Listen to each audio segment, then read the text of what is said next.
മൂല്യങ്ങൾ കൈവിടാത്ത പുതുതലമുറ രാമായണത്തെ ജീവിതത്തോട് ചേർത്ത് വയ്ക്കുകയാണെന്ന് വ്യക്തമാക്കിക്കൊണ്ട് കണ്ണൂരിൽ ശ്രീരാമരാജ്യം എന്ന പേരിൽ ആത്മീയ സംഗമം സംഘടിപ്പിച്ചു.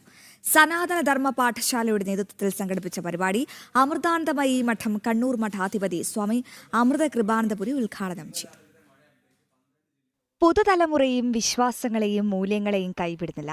അത് തങ്ങളുടെ ജീവിതത്തിന്റെ ഭാഗമാണെന്ന് വിളിച്ചു പറയുകയാണ് സനാതന ധർമ്മ പാഠശാല സംഘടിപ്പിച്ച ശ്രീരാമരാജ്യം എന്ന സാംസ്കാരിക ആത്മീയ സംഗമം. രാമായണത്തിന്റെ പ്രാധാന്യം കുട്ടികളിലേക്ക് എത്തിക്കുന്നതോടൊപ്പം ധാർമ്മിക മൂല്യങ്ങളും ആത്മീയ ഉണർവും കൂടിയാണ് പരിപാടി നൽകുന്നത്.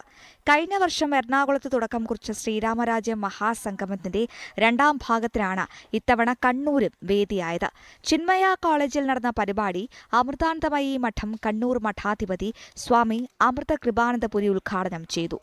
രാമായണം പഠിക്കുന്നതിലൂടെ നമുക്ക് യഥാർത്ഥത്തിൽ നമ്മുടെ ജീവിതത്തിൽ നാം അനുഷ്ഠിക്കേണ്ട സാമാന്യ ധർമ്മങ്ങളെക്കുറിച്ചും വിശേഷധർമ്മങ്ങളെക്കുറിച്ചും വളരെ വ്യക്തമായി അറിയാൻ സാധിക്കുന്നു.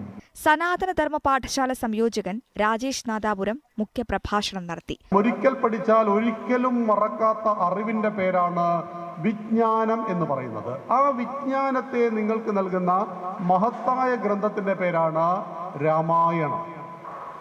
രാമന്റെ അയനം എന്നാൽ യാത്ര. രാമൻ രമിപ്പിക്കുന്നവൻ, സന്തോഷിപ്പിക്കുന്നവൻ.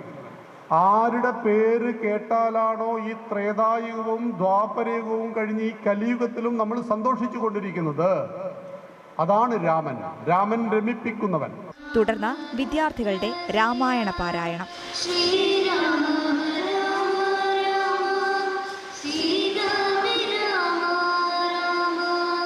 ജനം, കണ്ണൂർ.